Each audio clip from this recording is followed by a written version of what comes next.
Hi, everyone.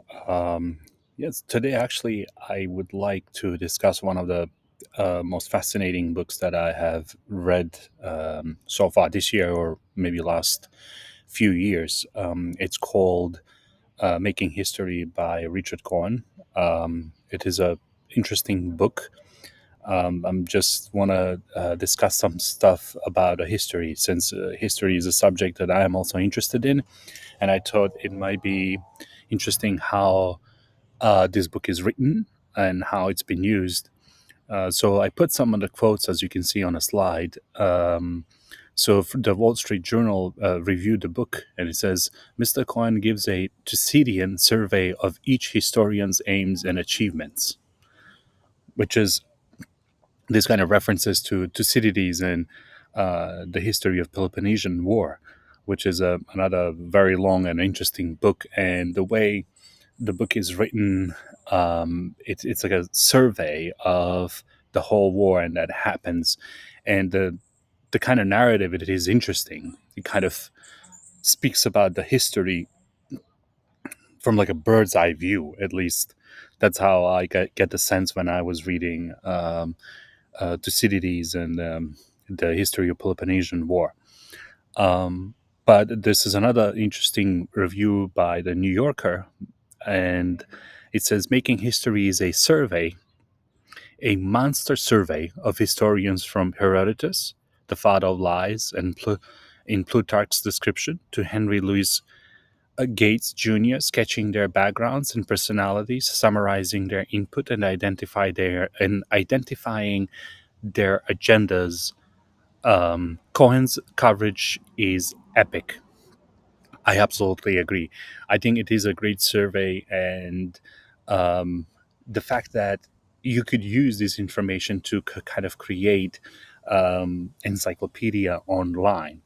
I think Richard Cohen has done a great job describing all these different information, and there's so much that he's covered in the book that it is a survey of historians who made history, meaning who wrote some important and became very, very famous history, and how he also talks about how history became a profession, how historians started to write, and how the impossibility of the task of separating the person from who is writing the history and who is and their personality, historians, how they bring their personalities into history.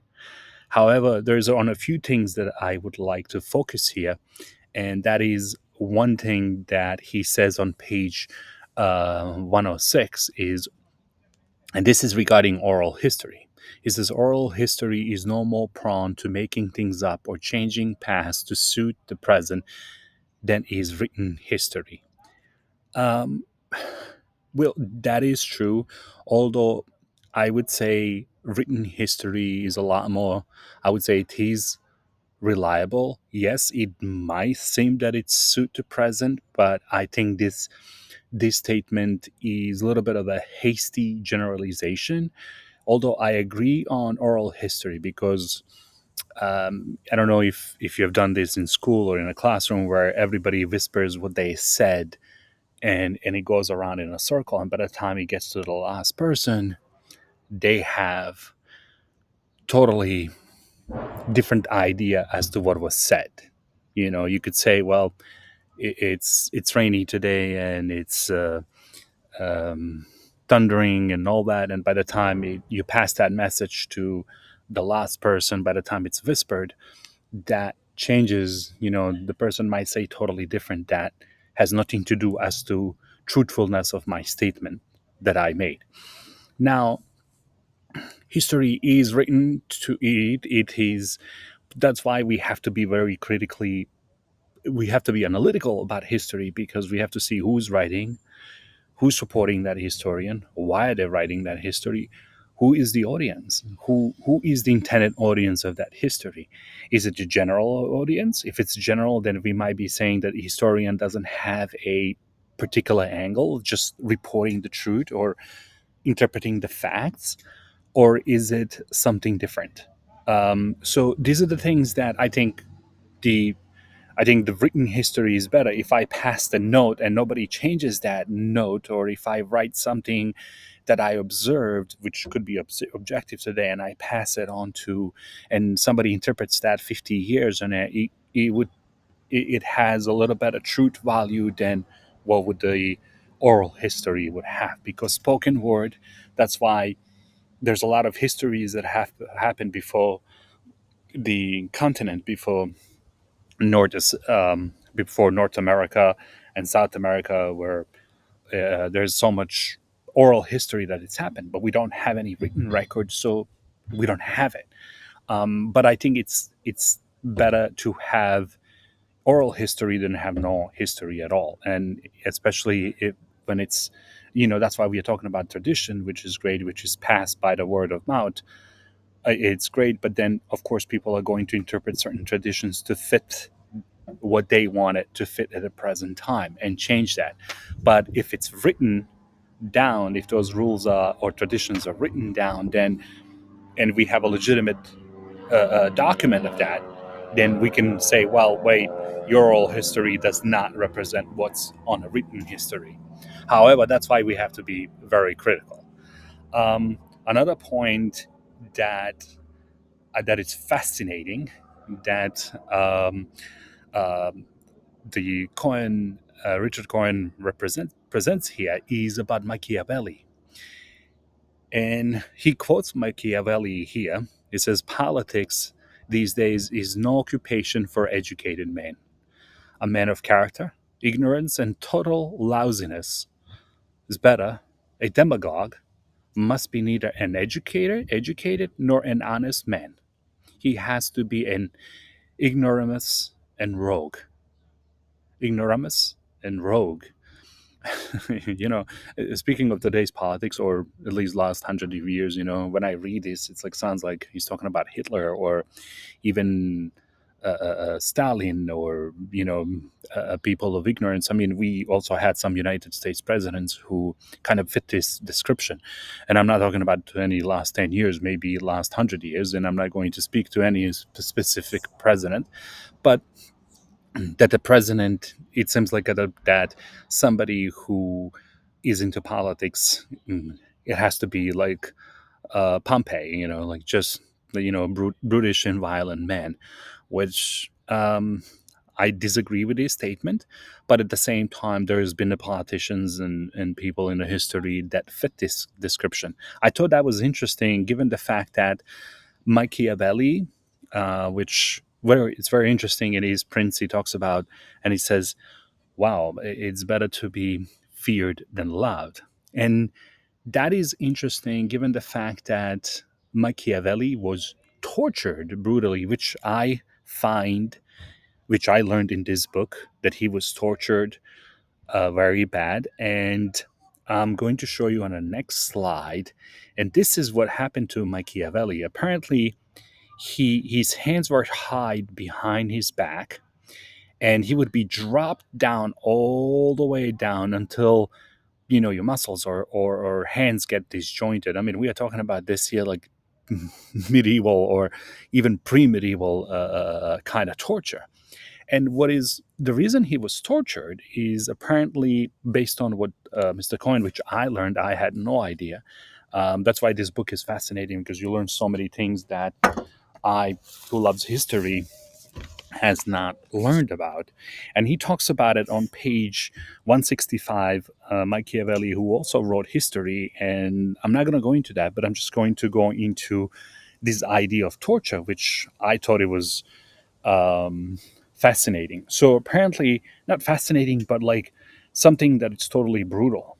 And apparently, that Machiavelli, according to Cohen, Richard Cohen, the historian, he was accused that he was planning to assassinate Giuliano de Medici. And now we know in 16th century the Medici's in Italy, the big family, they were part of the government, they were not part of the government, but they were very powerful. And somehow he gets implicated. He was innocent, he gets implicated, and he was tortured for quite a time. And I'm just going to read this quote, which is fascinating what happened to Machiavelli. He says for the next 22 days, he, meaning Machiavelli, he lay hunched in a vermin infested cell, from which he was taken to a room where he endured the strappado. Strappado is this picture that you see here, this here. That is the torture device, kind of similar to that idea. And he says strappado, in which a prisoner has his wrists tied behind his back, then is hoisted into the air before being suddenly dropped to the floor. As rope hoisting the prisoner aloft is attached to his wrists, the procedure usually dislocates the shoulders, tears the muscles, and renders one or both arms useless. The torture is repeated as often as necessary to ex- extort a confession, as Machiavelli had nothing to confess besides lifelong enthusiasm for prostitutes. He remained silent. 4 times at least he was hoisted aloft, and possibly six. And he says, remarkably, once his jailers had had their way with him, he was returned to his cell where he asked for a pen and a paper and composed a pair of sonnets addressed to the magnificent Giuliano, which the guy that was um, that these conspirators who Machiavelli was not part of, he wrote to him in an attempt to win his sympathy. I have I have on my legs a pair of shackles, he wrote. That I thought I thought this was an interesting part that I had no idea that Machiavelli was tortured this way, and then in fact that he would say in The Prince, it is better to be feared than loved, which it seems like uh, is it is does it mean that person who becomes a president or who is in a high authority, it's better that they are feared and then loved, which I don't know, that would make kind of a authoritarian or totalitarian dictator in a sense. But some modern presidents and some modern dignitaries, we could say they could be feared more than loved, and some are feared and loved. But in general sense, that would not be a good idea to have a person in a high office or as a president to be always feared and not loved. That would be, again, like somebody like Pompeo, or maybe even Henry VIII. But Henry VIII was to some extent loved and feared at the same time. Um, so it was Richard III. But to me, this is a very interesting, which I learned about Machiavelli, that he was tortured this badly, and of course, he was freed later on, and he became this kind of changed him, this experience, and he was writing a lot of interesting histories and all that. And another interesting part about this book is that I learned is that Vladimir Putin's great grandfather was a chef for Stalin and Lenin. Now, that I honestly did not know. That is an interesting thing to maybe research and find out even more so.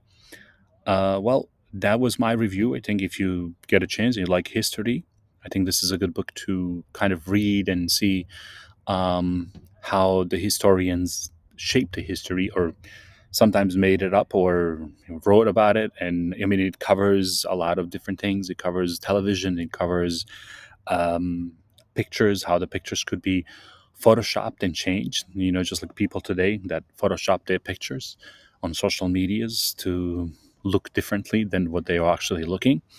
Um, but other than that, if you get a chance, read one. Thank you.